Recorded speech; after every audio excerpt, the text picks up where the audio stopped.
On va présenter Blaise Pascal. Il est né le 19 juin 1623 à Clermont en Auvergne. Mort le 19 août 1662 à Paris. Il est mathématicien, physicien, philosophie et théologien français. À 12 ans, il a démontré la forme des angles d'un triangle.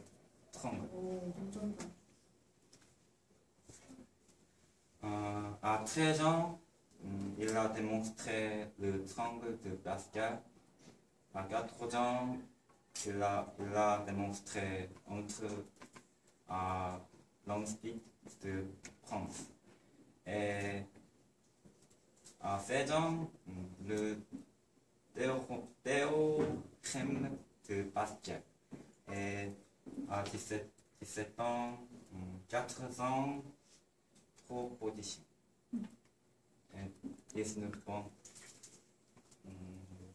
la loi de Pascal. C'est de mathématiciens et mathématiques et sciences.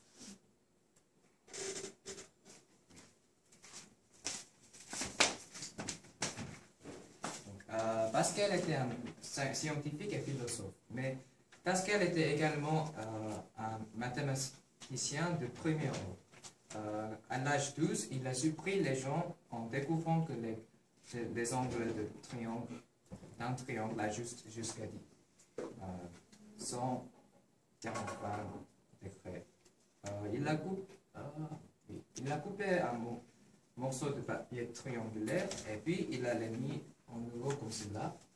Et parce que les choses qui étaient les angles d'un triangle forment une ligne comme ça, qui est 180 degrés, il est avéré que les angles intérieurs d'un triangle ajoutent jusqu'à 180 degrés. À l'âge 13, il a découvert le triangle de Pascal. Le triangle de Pascal peut être décrit comme le théorème de binôme sur la forme d'un triangle. Un binôme, c'est une expression algébrique comme ça. Et les coefficients qui sont produits, c'est juste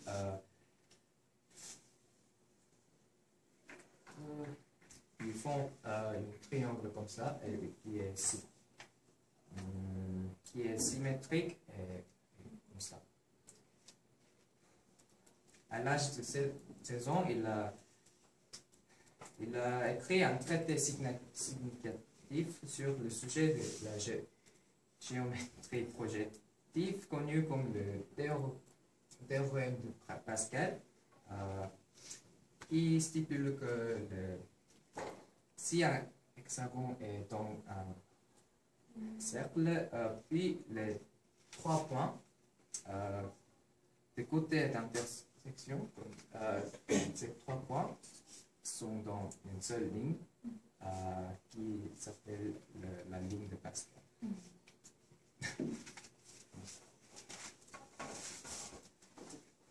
Oui. Donc, je vais présenter Blaise Pascal et maintenant on va voir sa carrière comme un auteur et comme un philosophe. L'homme est un roseau, le plus faible de la nature. Mais c'est un roseau pensant. C'est un passage de son livre Les Pensées. Les Pensées est l'une des travaux théologiques et la plus magnifique, parce qu'elle est mort avant le fait d'accomplir ce livre. Ce livre est surtout du chrétien dialectique et tous ses contenus sont reliés à la foi chrétienne. Pour l'expliquer brièvement, la dialectique est une méthode formée pour l'argument dans lequel les positions sont atteintes en évaluant des vies opposantes l'un contre l'autre. Donc, le principe fondamental de dialectique est le paradigme de synthèse, d'antithèse, de thèse. C'est 정반합 en coréen. Et en fait, ce sont des images de pensée. Et en fait, il a créé le livre du point de vue d'une personne qui n'est pas consciente de la vérité du christianisme. Donc le livre est délicat et compréhensible au lecteur moyen. Et il présente son opinion de sceptique comme Montaigne ou le rationaliste comme Descartes. Mais pourquoi il est devenu un chrétien? C'est tout à fait absurde. Dans 1654, il a soutenu qu'il a entendu la voix de Dieu et a écrit une confession de foi. Le fait plus surprenant est qu'il a aussi écrit le rapport de la voix de Dieu sur le papier et l'a plié pour qu'il puisse toujours le porter. Et maintenant, il est conservé dans la Bibliothèque nationale de la France. En plus, on peut faire attention à sa perception de raison. Il a pensé à une personne comme une existence incomplète qui est plongée dans l'espace et l'infini. Et donc tous les humains sentent l'angoisse et la vacuité. Et il a dit que la raison est une seule façon de nous reconnaître et reconnaître le monde. Il a même dit que les humains peuvent penser à l'univers, mais l'univers ne peut pas penser aux humains. Et donc cela signifie que les humains sont supérieurs à l'univers. Mais il a cru qu'il y a la restriction des capacités de raison. Et il a dit que la raison affiche sa capacité seulement dans la région humaniste. Et cette région humaniste est même comme l'émotion.